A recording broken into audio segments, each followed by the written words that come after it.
আগের দিনকে যে এলুম, তোমার খোকা যা আমার ছাতা নিয়ে কেলেঙ্কারি করেছে, আমার এখনো ভাবলে বুকটা ধরপড় ধরপড় ধরপড় ধরপড় করে।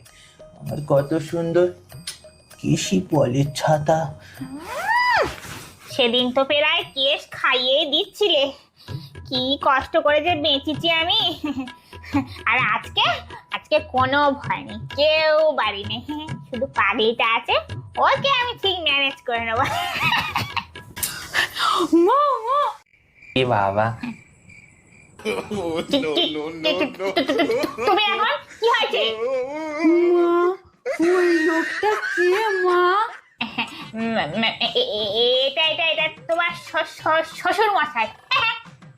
কিন্তু মা, বাবা তো সেই কাশী বিশ্বনাথ গেছে, এত তাড়াতাড়ি কি করে ফেললো? আরে ও বাবা, তোর শ্বশুর চলে এসছে তো, তুমি জানো না? এবার ছেলেরা তো কেউ বাড়ি নেই, আর তুমি জানো না ওইসব। ও অনেকক্ষণ চলে এসছে, ওই ট্রেন আগে চলে এসছে, বুঝতে পারলে? ওই জন্য চলে এসছে। তুমি যাও, গিয়ে শো, আমি শুয়ে পড়ি। হ্যাঁ, কোনো অসুবিধা হলে আমাকে ডাকবে। ও ঠিক আছে মা।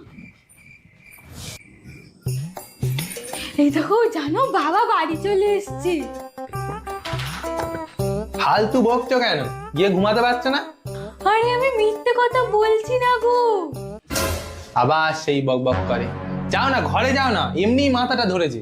এই দেখো, বিশ্বাস করে না, আমি তোমার দিব্যি খেয়ে বলছি, সত্যি বাবা চলে এসেছে, তুমি একবার গিয়ে দেখো।